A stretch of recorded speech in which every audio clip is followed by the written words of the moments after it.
Before we get into this episode, there's something that might be of interest that I wanted to tell you about. Scene and Heard, who run this podcast, have been asked by Scotland Food and Drink to undertake a strategic review of the Scotland Food and Drink Excellence Awards. Now, these Excellence Awards have been going for almost 20 years and are a huge mainstay of the food and drink sector. But it's time to ensure that they're still relevant. So if you have ever been involved in the Scotland Food and Drink Excellence Awards, or even if you've ever had an opinion about them, we would love for you, please, to complete our survey.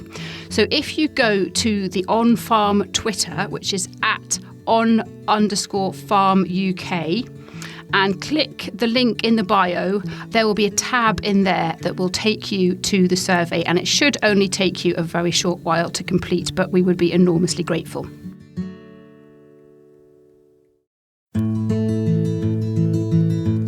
Hello, Monty here with you for this episode of OnFARM.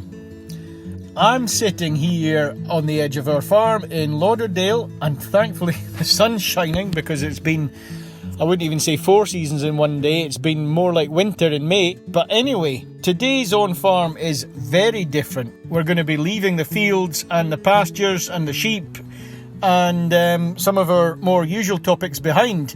And today we're going to be dipping our toe into the world of salmon farming. This year marks 50 years since salmon were first farmed in Scotland. So this episode, and indeed our next episode, are supported by the Scottish Salmon Producers Organisation. And we're going to look at how the industry has developed and grown over the past 50 years. In this first episode, I'm sharing a discussion I had with 3 people with many years of experience in Scottish salmon farming. We're going to chat about the pioneers who set up the farms back in the 1970s, and we're also going to hear how the industry gradually adapted to open sea farming. This episode will take us right up to the early 90s, when Scottish salmon was awarded a very prestigious food accreditation. So I've got 3 distinguished guests with me today, and I'm going to go round in my usual manner. David. Hi there, I'm David Sanderson and I'm up in the Shetland Isles. I am no longer working directly in the industry, but I had 20 plus years of experience working in the salmon farming industry up until last year. So I'm still based in the Shetland Isles, but I used to run the office for the Trade Association here. Great to have you on board, David. And then it goes to Sue. Hi, I'm Sue Cox, Communications and Business Development Director with the Scottish Salmon Company. I've worked with various salmon companies, mostly focused on exports, sales, marketing, PR. Very fortunate to start my career with Marine Harvest, which at that time was a Unilever company. But I must say it wasn't quite in 1972. You don't look that old, Sue. I can see that over Zoom. So last but no means least, Steve, it's over to you. Yeah, hi, I'm Steve Bracken. I live near Spean Bridge. I worked for Marine Harvest for 41 years. I started in 1977, so not quite right at the beginning, but yeah, certainly a fair old innings. I ended up finally as what was called Business Support Manager, which was mainly dealing with customers, PR. A fantastic job, fantastic career, loved every minute of it. Well, we might come to you first then, Steve, because you've obviously been there, not quite at the beginning, as you say, but you were there in the very early days. Tell us a bit about that. What was it like in the very beginning? Well, I think talking to colleagues who were there in the early days, and not many of them left, I have to say, I think the thing that struck a lot of them was what they had to wear. Because on day one you were given a Guernsey sweater and a cap, pair of wellies, buoyancy aid, and off you went. And when I started, 6 years later, it had moved on a bit, but not much, because on my first day I was given a pair of wellies. One was a size 11 and one was a size 9. So I spent the best part of the day walking barefoot around the pens. Yeah, it was a very, very sort of fun time, exciting. It was pioneering. And somebody once described it as, making it up as you went along and really just winging it. And there was a lot of truth in that, because we were fortunate in Marine Harvest at that time to be owned by Unilever.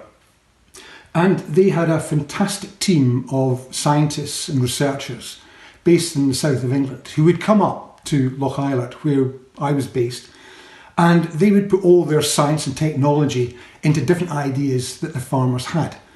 And back then, there was a huge amount of enthusiasm and passion and hard work amongst the farm team to take things forward. Huge number of mistakes made, but a huge number of learnings made. Davy, all they had was maybe a pair of wellies and a heavy jumper, and they just put some fish in the water and got on with it. Is that kind of how it worked? It was a very pragmatic industry. You looked at what was not working right, and you looked at how you could tinker with it and improve it, and all the time, nothing stood still for 2 minutes. That kind of entrepreneurial spirit is maybe something that the industry needs to try to continue to nurture, because it was extremely important at the outset. In the island community that I live in, everybody is very well tuned to the sea and the maritime environment, so they've got extremely good experience in all sorts of, I suppose, maritime affairs. So a lot of them came with different types of experience that were very easily transferred into the salmon farming industry. And that's how I think they were hitting the road running. They were quite up for it. They knew what they were about. They knew where to go. They knew the waters like the back of their hand, and they had a lot of boat experience. So they were very good at just going out there and really applying themselves very, very readily to what was on offer. And I think it's a lovely success story, isn't it? For Sorry, Sue. Yeah, come in. HIDB and the whole investment behind it. It's was very much fitting in with people's way of lives, whether it be crofting or in fisheries or whatever. To think that it's only a short period of time, really, since it started, it's incredible how it's come on. I mean, it really is a super success Yeah, story. it sounds like things had come on even in the sort of 5-6 years before you joined, Steve. What do you remember? What did it look like? What did the farms look like? What was there? What were the fish like? Yeah, it was all fairly basic in farming terms, because you would turn up on a day and say, right, how are we going to do this, guys? Bearing in mind there were no standard operating procedures, no manuals, handbooks, and no other companies that you could go to ask them, do you have this bit of kit? You'd either have to make it or get somebody locally to make it, perhaps, and see how you got on with it. In terms of the farm itself, yeah, we had boats that were wooden clinker seaweed boats with an inboard diesel engine. And when I started, I should confess that I'd never driven a boat before. And so this sort of shows you the level of training and induction that you were given.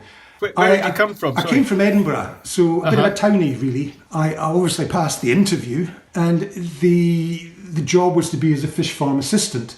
But I was given the role, very boldly, I thought, of fish farm supervisor. Before all of that, I was working as a porter driver in Royal Infirmary in Edinburgh. And I used to stop off at George IV Library to look at the newspapers, because obviously back then there were only newspapers to find jobs in. There was no internet, anything like that. So I came across this small advert in the Oban Times for fish farm assistants wanted. And I had no idea what that was, but I thought, I'll write and just see what happens. So again, you couldn't do any research online. There was nobody to talk to about it. Anyway, I got a letter back, and it was on Unilever letterheaded notepaper. So I thought, this might be quite good. So yeah, after the interview, started work. First day, the Monday, a group of guys, 4 or 5 guys, and you're in charge of them. No man management skills, no boat driving skills. Yeah, you just got to get on with it. And they were a great team of guys, because they were very patient, and basically within about 20 minutes you were able to drive the boat. Now, how safe that was, I wouldn't like to say, but you could do it. You could master the skills. But I think that highlights the difference between then and now, where I wouldn't get a foot in the door to run a modern fish farm today. To just more or less walk off the street and do that. You've got to have a high level of skill and knowledge to be able to run a modern day fish farm. But back then, I suppose you were creating the standards which are now part of what we do today. Yeah, you were creating it. You were pioneering. And David, What was the community reaction? What was going on? You know, we're hearing names like Unilever, etc. But obviously, you know, these are big players, and they were coming into the market. But was it like the Wild West? Was it like an oil rush? What was happening on the islands and on the West Coast? It wasn't like that really, but Sue mentioned something there which is very important. There was an awful lot of encouragement through what was known as the Highlands and Islands Development Board. They were quite instrumental in encouraging people who were effectively crofters. They effectively had a scheme developed whereby any crofter who was interested could actually acquire a license to establish a site on his foreshore. And that's how it became a very structured approach. So if any crofter was interested, HIDB would encourage them to apply for a license. The local council would effectively administer that with a piece of paper.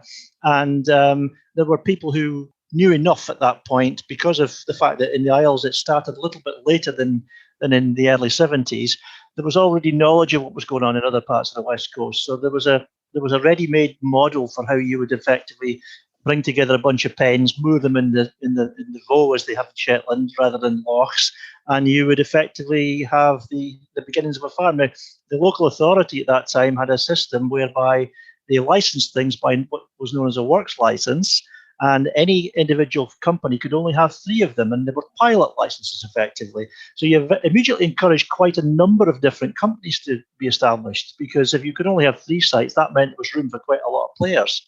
So very, very quickly, a number of companies were established. Not all of them were successful, but some of the ones that started at the beginning, they're still there in one form or another today. So they've been incredibly successful in terms of developing the business at pace. And as others have said, we've only been around in this business for 50 years. It's not long in any industry. It's certainly not long in farming terms. You know, when you think about, you know, I'm sheep farming, and I could be looking at bloodlines that go back longer than 50 years in pedigree stock, etc. It's interesting. It's really interesting that, you know, there was this pioneering, groundbreaking, water breaking, whatever, on the West Coast, and within not many years, there was almost a recipe to take to the Shetland Islands, and people were able to replicate this, and it sort of sounds like it kind of exploded. And then, Sue, you came into the industry in the late 70s, early 80s, is that right? Yes, I came in the 80s. And really from a different angle, totally. My background was on the food side. I'd been working in London for magazines and editorial kitchens, and wanted to come back up to Scotland, where my family were from, and came back up. And I mean, it was very similar to Steve's experience. My mum had actually been on a press trip, and she'd been up to Skye, and said, "Oh, there's a new industry, salmon farming. Why don't you try that?" And, you know, phone Marine Harvest. So I rang them up, and they had a job. And I went for an interview and kind of started the next week. I mean, it's just unbelievable. What was that like then? Because, you know, you were a young girl at that stage, and going into it, what did that feel like? Very strange, because there actually weren't many women in the industry at all at the time. Oh. So you just got on it, got on with it, really. But it was, I think what was so strange was it was a food that we were growing, and yet there wasn't anyone around who had anything to do with food at all. And so it really was new times, but really exciting, great. And obviously, as Steve mentioned, with Unilever backing and everything at the time, there was plenty of opportunity. And we worked immediately on product development. And it was really the first sort of skinless, boneless fillet portions, little finger portions that we did, because we realised that people didn't really like skin and bones, and people didn't like touching fish. So if you could do something that people didn't have to touch, then it'd be more appealing. So, I mean, we produced these little oblong cuts of fish, which you see everywhere now. I mean, but that was novel. Before then, it was always fish with a head and tail and all the rest of it. So we put these in a pack, and we put cling film over them to look like a sort of supermarket pack. And we managed to get a meeting at, well, it was Marks and Spencer's at the time, just phoned them up and got a meeting, went down with our samples in a little cool box, And actually, it was hilarious because my director, who I worked for, and I, who was just a tremendous chap, he went out to the airport in advance, and obviously being a director, was in the executive lounge and all the rest of it. And I was left to sort of carry everything, and I had my little cool box with the samples in. Of course, typical me, as you know from today, I'm always late. So I arrived late at the airport and grabbed the samples, grabbed my briefcase, went running into the airport, and had to run over the flower beds because it was so late to get to the airport. Got up to where Angus was sitting, and he just looked at me, and he'd been watching me out of the window, running across with this cool box across the flower beds to Edinburgh Airport. Anyway, we went down to Marks and Spencer's, had to wait, and he was all very nervous about the meeting, and I was quite pleased to be back in London and, made a change. Eventually got the meeting, and the selector came down, and she taught me at Cordon Bleu in London. So it was just tremendous and lovely to see her again. And we started from there with our skinless, boneless portions. It was as simple as that.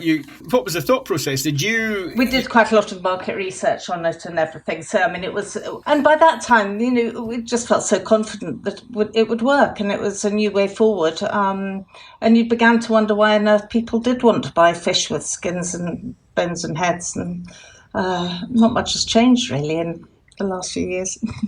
And so, Steve, that must have driven the industry significantly then. You're 10 years in, as it were, and suddenly Marks and Spencer's basically knocking on the door and they're saying, yes, we'll take that. And that must have been significant. Absolutely. It's like, you've arrived, you've achieved a great deal in that time. And you suddenly end up with this wonderful product.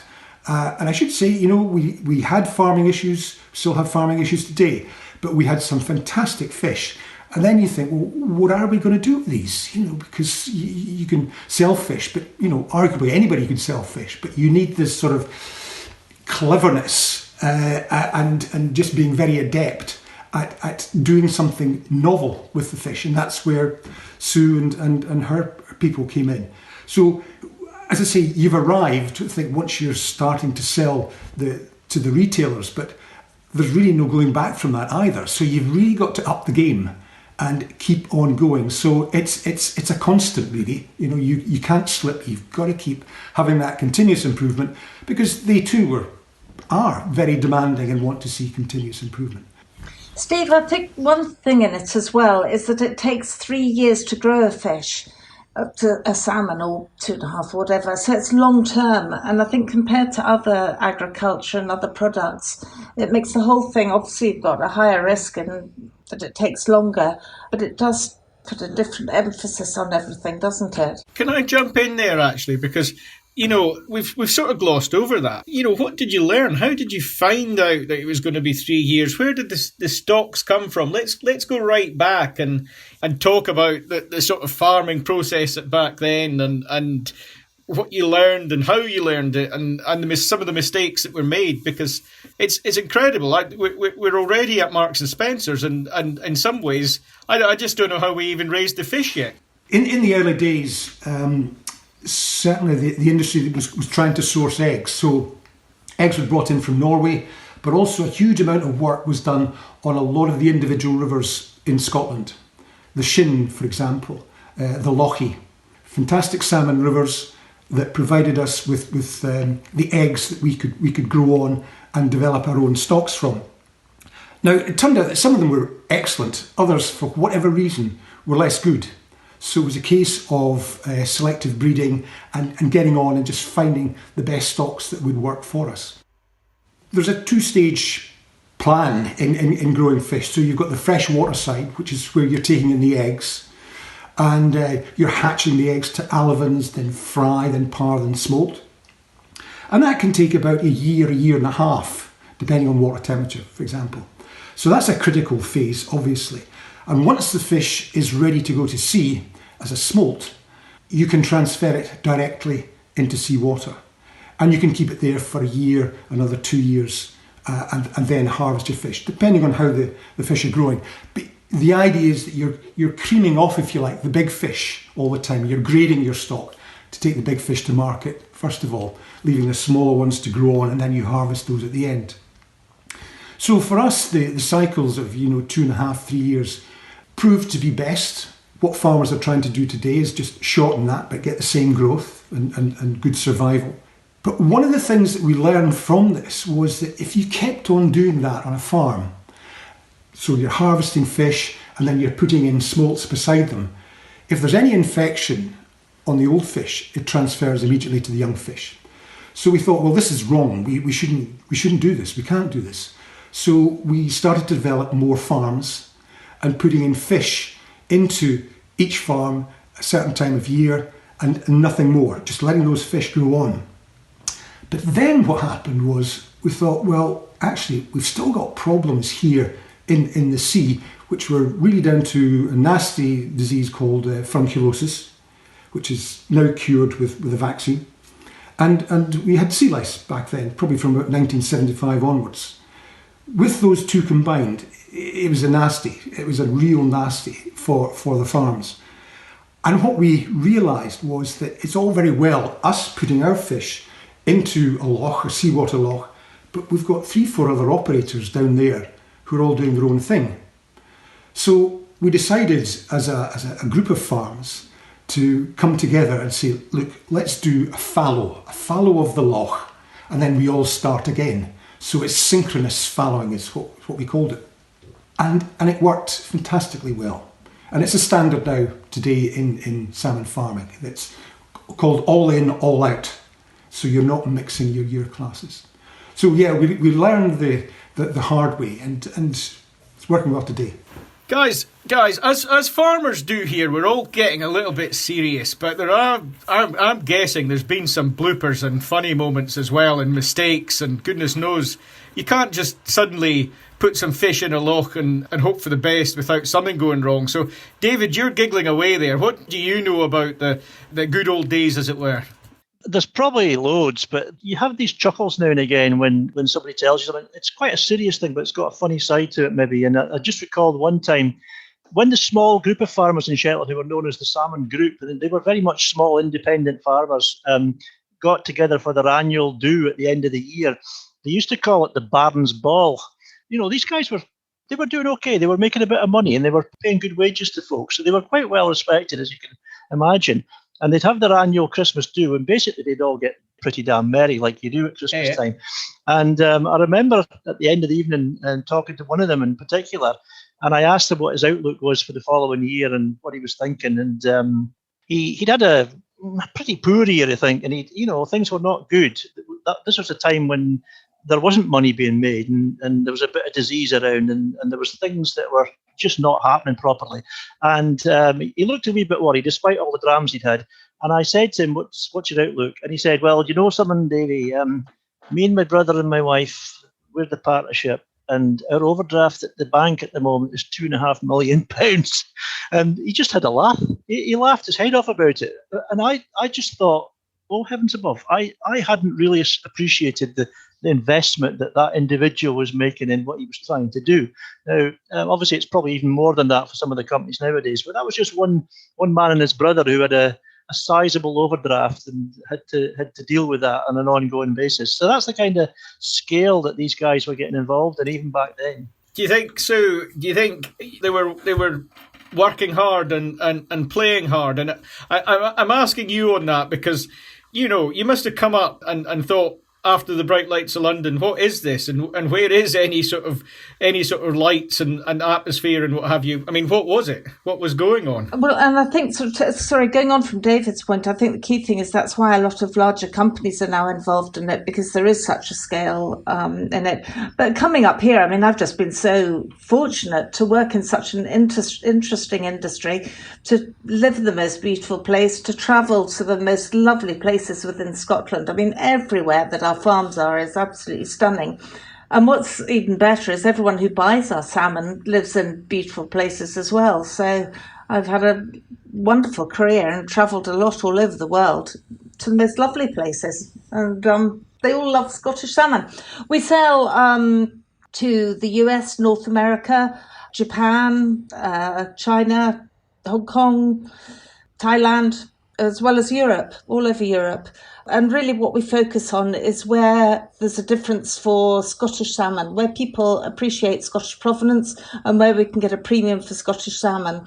So I think Scottish salmon's really led the way in Scottish provenance and developing Scottish provenance throughout the world. And since the early days, we've always been really focused on developing exports and being out there and bringing value back to Scotland. That's what it's all about. Keeping schools open, keeping jobs in our local areas and some of the very remote areas of the west coast of Scotland and the Hebrides. And that's really important, and that's what makes it all tick. You say we've always been good at this, or we've set out to do it, but you were there. You were the one that had to go and do these deals. You went to do the Marks and Spencer's deal. Was it, you've been all over the world. What was that like? What was happening? What were you taking cool boxes to Japan? What was going on? Yeah, just about. Well, I went to Japan in the very early days and met some wonderful people there. I remember one of my first visits, we went on a train. And of course, I'm quite tall. And so I was it was really crowded and busy, but I was sort of head and shoulders above everyone else. And I suddenly felt this little hand on my hair, and I've got sort of blonde curly hair. And this person, she'd never seen curly hair before. And I mean, it's a long time ago, but it's incredible how things have changed and moved on. That even the local infrastructure, I mean, it's not even brilliant now, but you were working right on the sort of edge of infrastructure as we know it, weren't you, really? And setting up an industry that then was, selling to Japan and goodness knows where. Well, that's right. It did all take time. And when we were harvesting fish in the early days, we had a new farm in Loch Sunart, which is a little distance away from Loch Islet, where we would pack the fish. So it was my job to take the truck and go down and collect the fish from the farm. So I'd get down there about 8:30 with all the bins and all the rest of it. And the difficulty back then was the communications. There was none of it. I mean, we didn't even have faxes then, but we didn't even have a landline into the farm. So when I got there, I'd have to say to the farm manager, right, we need 2.5 tons of fish, please. And I'll go back and I'll phone and see if we need any more. So I'd take his pickup, the farm pickup, and drive 5 miles back to the phone box in Struntian and phone the sales office and say, do you need any more fish? And they'd go, yes, we need another 40 fish. And you'd go, another 40 fish? That's amazing. Who's eating all of this? So then you'd drive back to the farm and go, we need another 40 fish, please. And then you'd hear this, who's eating all this fish then? It would just go on like that. And then you realise, looking back on it, the fact that you didn't have mobile phones on the farms, you only had a landline, which wasn't there in the farm at that time. It was actually quite difficult. So that was one of my first journeys with marine harvest. Do you think on that front, on infrastructure and remoteness and what have you, and Davy and Sue, you're living in these areas. You've brought an industry to those areas. Do you think that has in turn helped to, obviously it's provided jobs, but has it made a big impact, a big improving impact on the area, Davy? It's absolutely phenomenal, Monty. Just to give you a couple of fairly big, significant things that maybe try and explain that. In the Shetland Isles, back in the 1970s and 80s, you had one ferry that was the contact, if you like, the lifeline between ourselves and Aberdeen. And that ferry went back and forth every second day. So you could get off the island three days a week. And when fish became big in the 70s and 80s, and it's not just the new farm fish, there was also quite a lot going on in traditional fisheries as well. When that was building up, the volumes that we were talking about, especially with the salmon volume actually exponentially growing year on year, meant that you had to come up with something in terms of how did you get those fish to market. And the case was made that we needed to have much, much more capacity in the ferry service. Now, when you go back and talk to the folk who were running it then, who happened to be P&O ferries, the whole justification for the business case for a 7-day week service or a 6-day week service came from fish. It came from salmon and whitefish. So the very fact that the islands have got a daily ferry service is because of the salmon industry. So that opened the islands up for all sorts of different business, including tourism. If you think about the opportunities that the whole island gained from that access to the market for fish, it's a really, really big thing. Back in the 80s, when the Scottish fishing industry was, I suppose, being dismantled and there was a lot of decommissioning going on, there was an awful lot less fishing effort at the end of the 80s and the early 90s than there had been previously. And a significant uplift to some communities was the effectiveness of a new salmon farming business starting up that could employ half a dozen folk on a site. And there was an awful lot of employment opportunities that were offered up to people in remote parts of the Isles. And it's regular employment. It's employment day in, day out, season in, season out. And that's a benefit of salmon to the consumer as well. It's available every day. You can plan to have salmon next Saturday. You know it's going to be there. So we touched earlier on about the influence of the Highlands and Islands Enterprise Board. Well, if you talk to people in Highlands and Islands Enterprise, they'll tell you that salmon farming is the single biggest economic development in the Highlands for the last 30 years. In the islands of Yell and Unst in Shetland, that's the two most northerly isles in Britain, a significant amount of the economic activity is around salmon farming. There's traditional crofting, but there's salmon farming and a little bit of shellfish fishing, and that's about the size of it. Now, if the companies that are operating in those two islands in particular were to decide not to, as one or two folk have remarked not that long ago, you might as well switch the lights off when they leave because there's nothing else. So that's how significant it is for that most northerly parts of the British Isles.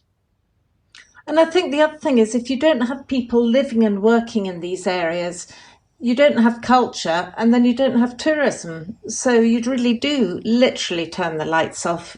And there's been some extremely successful businesses that have grown in the Highlands to service the core production that happens through the salmon industry, whether that be in haulage or engineering, or certainly in terms of some of the environmental services that we require. The opportunities for businesses in the Highlands and Islands as a result of salmon farming are off the scale. Yeah, I agree with all of that, David. I think that, again, just jumping back to when we started and we were trying to make our own pens, for example, our own rafts, our own feed systems, that kind of thing. You either had to decide, I'm going to be a farmer or I'm going to be a supplier. That's where it got to. You couldn't do both as a company. So you concentrated on the farming.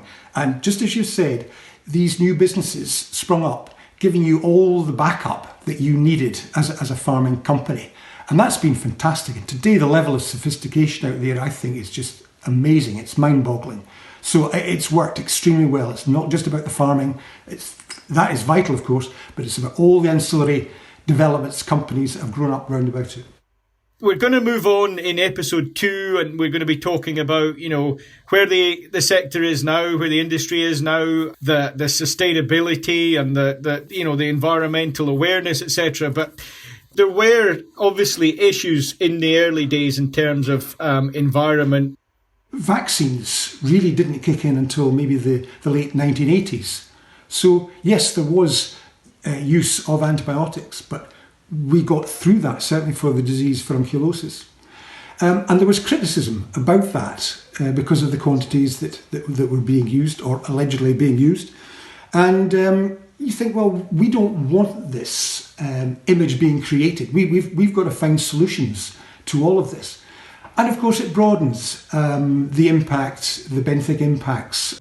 Are we farming in the right locations in these sheltered lochs? We actually need to move further out then to be able to spread our waste over a larger area to have it assimilated. But that's why today you will find bigger farms, much bigger farms, out in more open waters because it's a much better flowing environment. I guess when an environmental issue arises, ultimately it's the same in farming. The consumer, it doesn't wash with the consumer. It doesn't wash with La Belle Rouge. It doesn't wash with the Royal Warrant. So you have to solve these problems, not least of which because you're a responsible farmer and you care for the environment, you care for your fish stocks too. But it is about, if you want to sell these fish, you want them to be sold and you want people to recognise it's a quality product and live up to all these accreditations. So you have to learn, and we've come such a long way. And salmon is the biggest food export from the UK. Yeah, I'm going to come on to that because, again, Sue, you want to take some credit for that, don't you? Because if we rewind or if we fast forward, we've been talking 70s, 80s into the 90s. What's the story in France? Well, it was the first non-French food that was accredited with La Rouge accreditation. La Rouge is absolutely the top quality mark and very well respected within France, and particularly in the food service business with French chefs, but also in retail. So it really is the tops. The key thing about the accreditation, it's the actual taste that comes into account.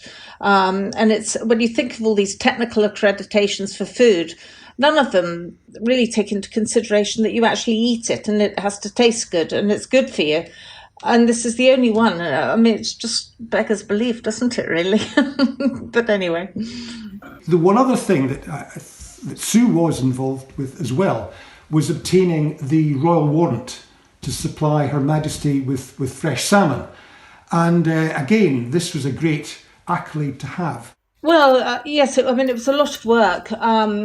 Initially, I made an appointment with Buckingham Palace, with the chef there, and wrote and offered to take samples when I happened to be in London anyway. Much to my surprise, I got a response and said, yes, do come and see us. So next time I had the opportunity to be down, which happened to be quite soon, again, the little box of samples, which you could do in those days. I mean, just unbelievable. And round the side entrance of Buckingham Palace, and knocked on the door and taken into this sort of outer kitchen, and met a charming chap who's the chef. And then we had to supply for several years before we were awarded the royal warrant. But that was the start of the supply, and it was several years before we got on to the next stage. But yeah, no, it was great. So I just can't get my head around it, actually, and I hope our listeners, are following this, because that's only a sort of 15, 20-year window that we've looked at in this episode, and we started off from a few cages in a loch and people not quite knowing what they were doing with these fish, to Label Rouge, Royal Warrant, exports all around the world. It's pretty phenomenal. Sue, I'm going to give you the last words in this, because you've been involved in basically telling this story from those early years right through, and it's obviously been a wonderful story to tell. Yes, and obviously salmon and fish are important, but life's all about people, and I think there's the most wonderful people involved in the industry, both here and with customers abroad, and I think that's what's so enjoyable about it, is that it's really taking a little touch of Scottish provenance around the world and enjoying working with people. So, that was different, wasn't it? We were talking all things sea aquaculture, not so much the agriculture we would normally touch on. But I suppose you have to remember, it's all farming. It is unbelievable to think that salmon is Scotland, indeed the UK's biggest food export, and that's just 50 years since the industry took off. I think us in the land-based farming industry, I think we could learn a few things from our aquaculture friends. So in the next episode, we're going to be looking at the state of salmon fish farming today, how it's addressing concerns around sustainability. I'll be talking to an offshore aquaculture farm technician, someone who's working on cleaner fish, which are little fishes that eat parasites off the salmon. Fascinating stuff. And I'll be finding out about a new use for fish farm waste. On Farm, we bring this podcast to you from the team at Scene&HerdPR and Marketing. And we're here to help with any of your PR, marketing or comms needs. Just give us a shout. That's it for today, and bye for now.